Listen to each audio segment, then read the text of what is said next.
2, 3, 2. What do they do? They do the thing with the... Yeah. Welcome to the Push the Issue podcast. I'm Joe Best. Stef. And we're your hosts with the most. You already whatever know. they say. This is a podcast about the intermingling of cycling and culture outside of cycling. And cyclists, would you believe it, cyclists have everyday lives. So here we're talking about cycling culture, life outside of cycling, and how they all work together. How the people that cycle maintain outside of cycling, and also how lives are outside of cycling. Because oftentimes, I think the joke is we don't see each other outside of our cycling kids. And nobody knows who Anybody is. That's always the case. So. It's like you come to a function, it's like, oh, hey, that was you in that giant. Right. So we get all of that. You never know. But, so I guess this is part 2 of the pilot, because part 1 is my fault. Got a little messed up. And so we're going to double back. Yeah, we doubling back on some of the stuff that we spoke about in the first pod. Yeah. I know you and you know me, right? Yeah, we know each other. And, pretty well. So, like, it's quite some time. It's been a little minute. Yeah, it's funny how things started between me and Bess. We was on a group ride once, and I'm gonna let you. No, man, go ahead. Tell them how you killed me. I didn't kill him. It was on a group ride where the pace was getting pushed, and it wasn't kind of advertised where it was gonna get pushed. Listen. And I'm gonna tell you. Hold on. Let me scoot over a little bit, because y'all lie. That's what y'all do. Y'all tell lies, vicious falsehoods, false narratives, false paces. Y'all do a lot of y'all fibbing. It's all about having fun. It's all about the culture by pushing. Who's having fun at the back, gasping for air? Well, you not me. But you got around to us though.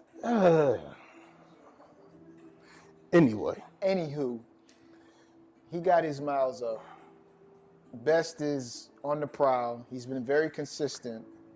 I'm like the big polar bear on the prowl on the bike. And this guy is like the running gazelle through the Sahara Desert, floating around doing a bazillion miles, just going wherever you want to go. Like, so, that's how that is.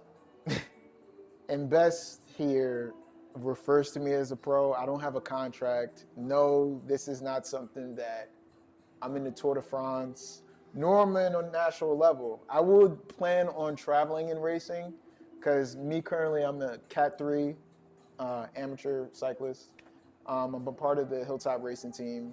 Big Hilltop. We have been an entity for like 2 years now, and I'm in industry, so I have like kind of a unique setup.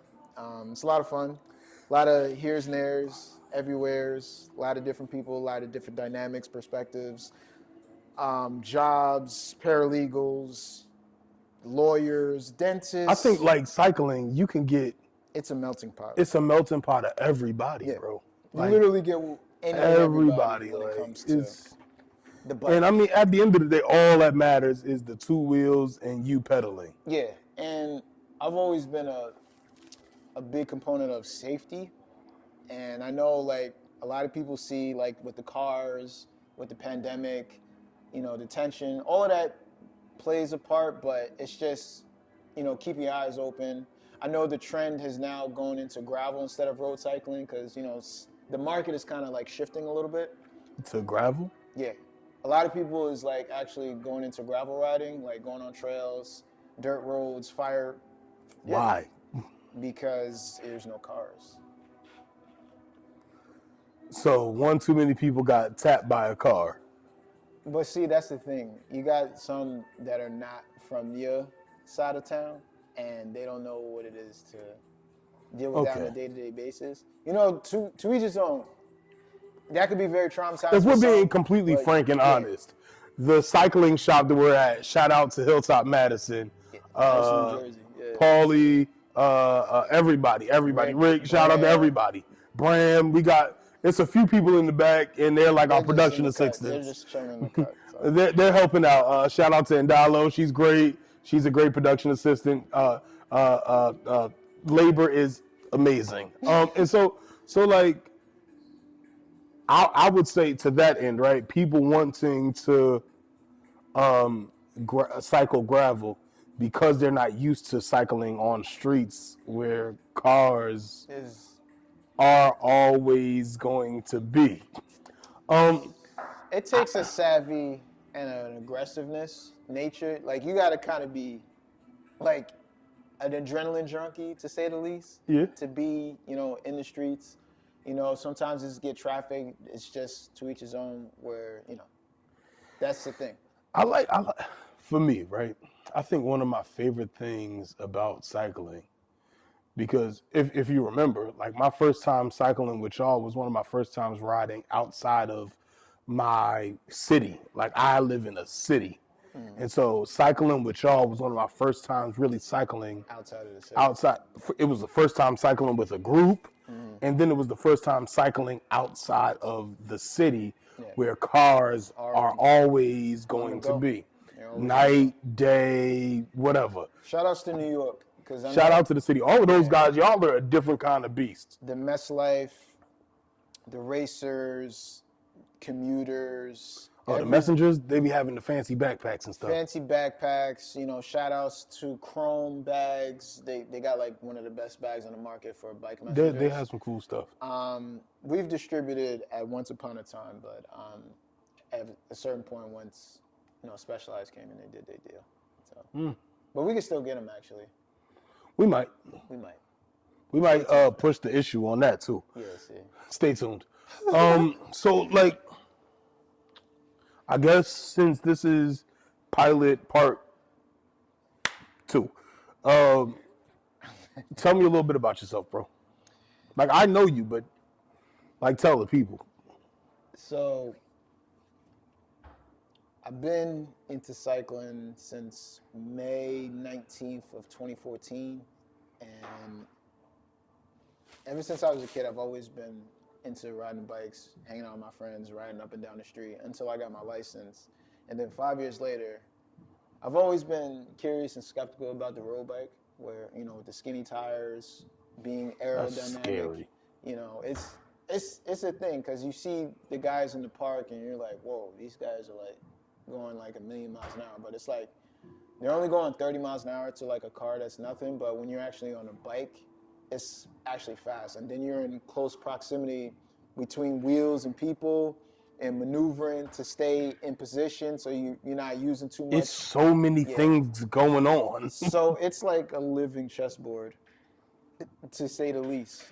Yeah, That's like the best way. I tell anybody that wants to get into like racing, if they want to take that next step, it's all about bike handling, knowing yourself, and being under a controlled chaos, because you got to be relaxed. It's almost like a state of zen.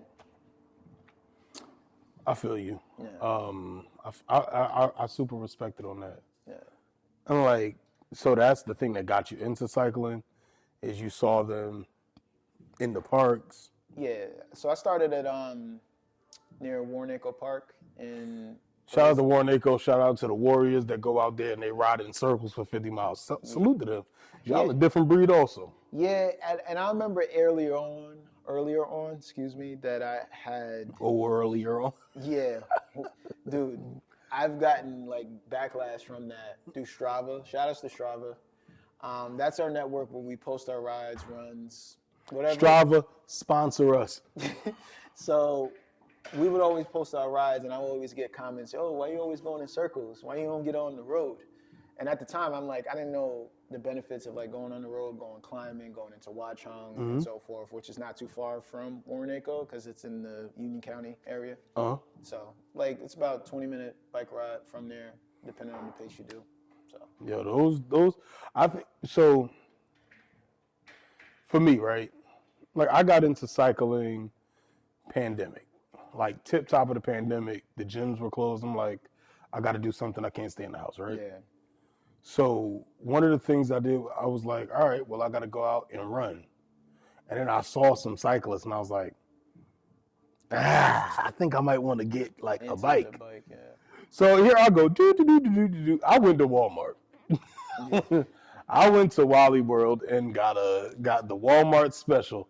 Might have paid $1.25 soaking. I'm telling you, $1.25 for that. And I rode my bike and I rode it to work one day. And then like I rode the bike. I was exhausted after riding it to work. And I never quite thought about like you know when you get hyper about things and you never think about it in totality. Yeah. So I rode the bike to work. I never thought about how the heck do I get it home. So the bike stayed at work. The bike stayed at work until the next day when I took the bus to work and then rode the bike back home from work.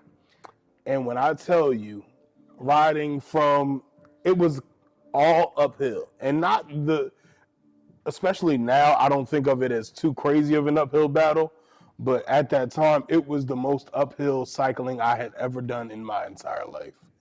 And this was on like my third time like cycling for distance.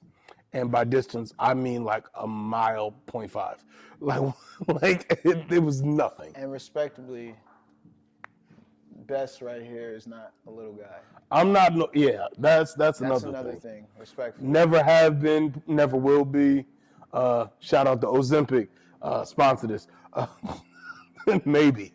Right. No, never. Anyway, so I really never thought anything of it. And sure enough, I rode back home, legs was on fire. That sparked the passion for me.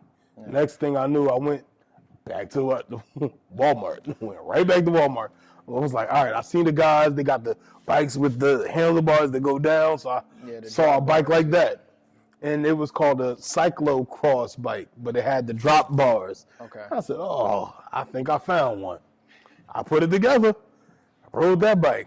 That was the bike I got to like 5 miles on. I was like, oh, I'm doing it. I'm really doing it. I was like, I can make it to work and back same day, no problem. I'm getting somewhere here. Okay. Man. And also, one of these days we're going to talk about how much money you spend at the beginning of your cycling journey. And this is why bike shops are important. This is why supporting your local bike shops are important. This is why helping out people in the cycling community when they're like first getting started on their journey and really pushing the issue of getting things like a bike fit, getting the proper clothing, so that the journey to like the journey to actually becoming a proficient cyclist, it's important. It's important, and we'll have a whole nother conversation on that. Well, that goes back to safety. So it is. It's all about safety. It's all about economics. It's a litany of things that we could really talk about. Yeah. But essentially, how I got into cycling is through that, just commuting during the pandemic, and then I was like, you know what? I wonder if I could get 10 miles. I wonder if I could get 15. Okay, let's try to push to get 20. And then I was like, wow. And now I'm at doing 60 miles, man. I can't wait to listen. Summertime, sponsor us too. Do something like if I could live in Miami and cycle all year round. No, it's dope. It's dope for what it is. Bruh. It's just the hills. I mean, I would want something to challenge me. And like me personally, I used to dread climbing, but I appreciate it now because I'm not even a climber because I'm 6'1", about 190 right now. So I haven't been 190 since the 8th grade. Dude, when you notice in your clothes and you notice in your performance, you notice in your heart. So the health benefits is like crazy. Listen, some of the best cardio I've ever had was when I was climbing on a regular basis. Like climbing really does it. It's something that it's very rewarding. The dopamine effect, like as far as just the euphoric feeling and the endorphins that you produce. Like bam. Hey, insane. Do you remember the first time I told you I did the it's a 50-mile loop, and here was the halfway point. Yeah. And I told you I bonked on the hill, Yeah. and I had to walk the bike up. Do you remember the first time I came here? I was talking about the dopamine effect. I held this level of excitement all the way here, and pedaled like an absolute monster because I made it up the hill without having to walk the bike. Yeah. Like I was excited. I was excited for the next like week. But see, that's the thing. Like, I came back the next day and did it yeah. again. Like, And that's the thing with cycling. You have these little personal, little milestones of details that you hit, and while they're personal, priceless. yeah, they're priceless. It's nothing beats You it. can't put a price tag on it because it's like when you have like good people around you that give you tips, and you actually go and do it and make the changes. Man, you wouldn't want to trade it for nothing else. You would want to just be safe and get your miles in, get your fitness right. There is nothing. I think nothing beats like seeing that wall, hitting the wall, and the wall pushing you back, and then one day eventually going through the wall. Yeah. Like it's one of the best feelings in the world. Like it's again, like you said, it's priceless. It's priceless. It's really priceless. Yeah. So like, give me like, who's an inspiration? Give me two names that are inspirations. So Clint McDonald, I knew him at Warnaco since even before cycling. Since I moved in Roselle at the time, I've always seen him ever since I was a teenager at 13 years old. And I didn't see him at a certain point, but then I seen him because he was actually commuting to work at the time. I didn't even know. And he would do his little core workouts just to keep the core right because the whole elongation of your body is working, especially when you climb in, when you have like a strong core. For sure. Doing calisthenic work, that's a good additive as a cross training. So I will always see Clinton do all these different movements. And I was like, okay, just to stay fit on the bike. And then years later, in 2014, I was like, oh, that's the backpack dude, because he would have all his stuff to go commute to work. It was like a messenger type thing? No, it wasn't messenger. He would just have all his clothing. So he could just, go to point A to point B. And he did it for over 20 years. And met him in 2014, and the rest is history. We've been the best of friends. Salute to a legend, Clint McDonald. Yeah. One day you'll be on the podcast, sir. Yeah, he's definitely coming on here at some point. Because, I mean, in that amount of years, he has to have a hell of a story he has about so cycling. many stories. Like, even on repeats, it's still interesting to hear. At 71 years old, still riding a bike. By the way. And that's all we're here for, is to have real, equitable conversation around cycling. Where you can actually see the people that actually do it, and you can see tenfold all like. Oh, you no, can see the person behind the pedaling. Like that's what this is all about. And that's the thing that you'll notice with the conversation you'll have with people, that you would be like, whoa. Because they're because it's when you're cycling, we all have one common thing that we're laser focused on. Yeah. You got 25 miles. We're laser focused on this 25 miles. Hey, how you doing? All right, let's get these miles in. Boom, pedal, pedal, pedal. Yo, we done. Thank God we made it. Yo, we made it. It's all done. Good, good. Catch you next time. They have a whole life outside of this. Yeah. Like, they go home to whatever they go home to, and you never quite know, and you never quite can see, like, what people are involved with outside of pushing the pedals. And so that's why we called it Push the Issue, because you push the pedals, but you're also pushing, like, people don't understand how much, like, tears have fallen on a ride. People don't know how much emotion goes into every pedal stroke, every revolution of the cycle. People don't understand that. And so, like, the podcast where we push the issue is really going to be surrounded around that. And that was just me breaking in to what Stef was saying, but I just had to say it because it felt like the right time to say it. But give me one. What you got more? I got a little bit more. I would say also too, that's all good. Like, everybody separates and do their own thing after the ride, but one thing about cycling that could rob you of as a sidebar, it could be selfish, because you'll be such in the zone and you'll just block out everything out. And sometimes you'll miss those opportunities where somebody's trying to tell you something, which I kind of see a little bit, where you take the right advice. You just never know where it could take you and so forth. So, just as a helping tool. But I would say my second inspiration to the late Sabaj Adele. So, back 2 years ago, he's A passed now. legend. He A was legend. literally a living legend. Like, he knew so many people. 66 years old, Cat 2 racer, was racing all around the country. He participated in the Masters Nationals in New Mexico, which is a very prestige race to get like the national jersey. Shout outs to the brother, man. He taught like a lot of people in like the right timing, whether if it was rock climbing, whether if it was personal training. He was just so on point, razor sharp with his mental space. Like he could be a kinesiology professor. Like, I've just never broken down like what you feel or what you see. Anything you throw at him on a fitness level, he could give it to you. And when I say I'll interject real quick again. Yeah. Because apparently I'm the king of interjections. But That's very true.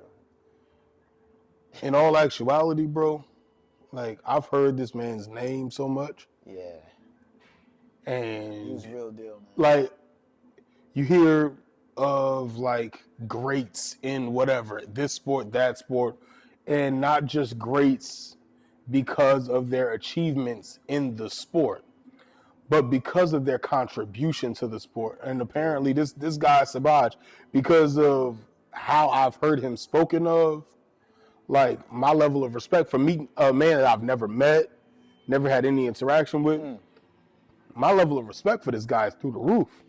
And it really hits home when you would actually interact with him. It breaks the ice every time. It's just like when you see him on that bike and how aero he is and the muscle fibers he's developed over the years, you already know what time it is. Yeah, I saw Period. a picture of him. He was like, No, you see him like when I first seen a picture ripped of him up. at the time, like he looked like a straight gorilla on the bike.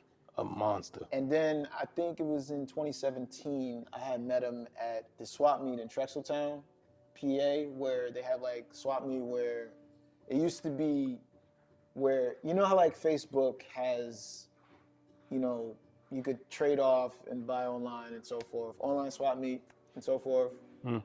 Now it's whereas I seen him at the time there, and there was like all these vendors set up, and just bumped into. I was like, oh, I've seen you before, and then we just got into it. I was just like, yo, let me get your info because I've heard so much people talk about you and so forth. I gotta see what's up with you, and he was like, all right.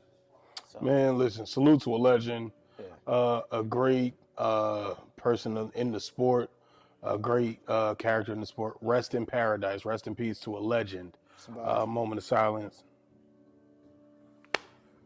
Salute to him. Salute to his family. And maybe one day we get another person like that in the community. Word, for sure. For me, one of the great, one of the things that I saw that really inspired me to really start cycling and like pushing the miles, because I was stuck on doing like 10 or 15 miles for a good little minute. I just was like, this is good, this is great. But then you build that level of complacency, and it's just like. And I had built that. I had built the level of like complacency. that plateau, and then it's just like, where do I go next? And one day, and I'm blanking on my man's name. I'm blanking on my guy's name, and I can't think of his name. But one day, I saw this guy. We're in Essex County, New Jersey, and I'm in Maplewood, and I'm like taking a break. This is my feet were tired after a day of work. I was cycling in sneakers, but this guy goes, and when I say pushing watts, he was pushing watts, and that's what we call power. He was moving, and I'm just like, where is he going? And I'm like, I gotta follow him. Now this was like, so I just dropped what I had in my hand and just pedaled. Yeah. And I'm like, okay, so where's he going? I finally caught up with him at like a light. Yeah. So where you going, bro? And he told me where he was going. I was like, that's a long ways away. He's getting his miles in. He was like, yeah, that's not that far. It's like, all right, I could try it. I tried it. I did not succeed. I did not succeed. Yeah. But that day sparked. That day really, really put the spark in me. And it was after that I started trying to connect with people. That was the first time I had downloaded Strava. Strava, again, sponsor us. I downloaded Strava, tried to start connecting with people, try to start connecting with like the people in the community that was in the area. Salute to Bump from the Trendsetters. Bump was one of the guys that really gave me a helping hand when I first started cycling. Salute to my man Fred. Fred doesn't really cycle a lot anymore. Fred put me in touch because Fred was into cycling at the time, and Fred was losing. He was a heavier guy, and he was losing a lot of weight. And so like Fred, he was like, "Man, you ride that bike a lot, huh?" I was like, "Yeah, I like riding my bike." He was like, "Yo, it's a cycling group, and you can join in." What's his last name? Fred Austin, Fred Austin. Oh, okay. my man. And Fred was like, "You can join the cycling group, and they do group rides." I was like, "I don't know if I'm ready for that." And He was like, "You can try. They have practice rides in the park." I was like, "Okay, cool." And that's the thing with the whole pandemic. It really just spiked cycling to like a whole nother level. There was like a lot of social groups that really like created itself through just the community base and just getting out there and getting on a bike. And man, I've never seen anything like that before. It was one for the books. Yeah. There was so like also from a cycling business perspective, that was a huge boom in the cycling industry. And then for athletes, for cyclists, there was so much money being poured into cycling, mainly because there was no other place to pour money into. Yeah. And even if it was the amount of money like these bikes are, it is an investment, but it's well worth it when you do spend because it gets a pretty penny after a while. Salute to everybody that started cycling in the pandemic and then stopped. Y'all ain't bad. Brothers United, Sisters United, RPM, Black Watts. Everybody. Man, everybody. There's like so many. Everybody. Hey, listen, because if we start naming naming names, then we'll miss stuff. Yeah. But salute to everybody. Everybody, whether you're still cycling or not. Like, salute to you all. Your tenacity during that time has fueled a lot of people going forward. So salute to everybody. And I think that's another thing. Like, if you look at the NBA, right? They say like the bubble championship wasn't a real championship, or cycling during the pandemic wasn't real cycling. Now, if you're still cycling, you're a real cyclist. And I'm like, man, listen, people were just doing stuff to, just to get by, just to get by, man. But the torch has been passed, and that's pretty much just what's happening in real time, where you had a point where, nobody had an outlet. And just two wheels and a pedal and a seat and a handlebar literally brung so many people together. And in the future podcast, promise you'll have like different dynamics of people come on here. I got one. What was the most important bike, like in your whole cycling journey? The bike that changed your whole cycling thing. What was that bike? So, man, I know. Listen, I know he's not a pro. He's a semi-pro. Cat 1200 or whatever the heck that is, right? Salute. Appreciate you. But like, if you had a bike, right? Like for me personally, the bike that I broke that 15 miles on, it was a Walmart special, but I feel like that was the most important bike for me.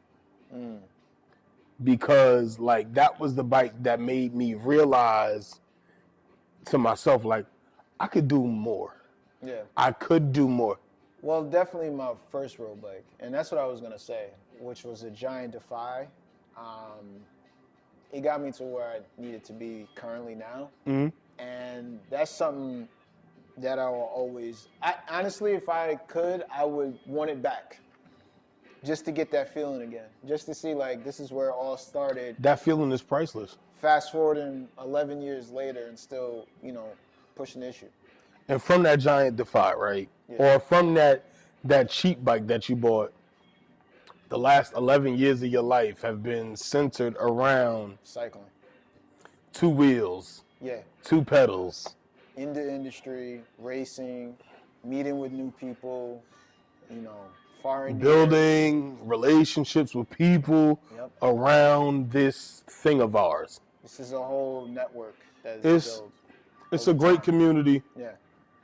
It's so much like within the cycling community, man, that It's like an onion.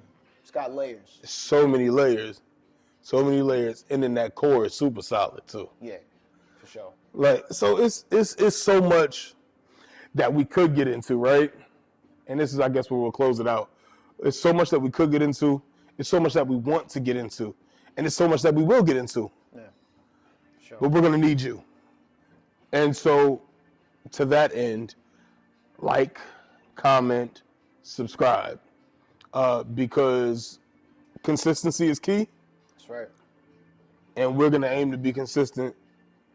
And to that point, the same way we came in here is the same way we leave. So peace and love. We'll see y'all all soon.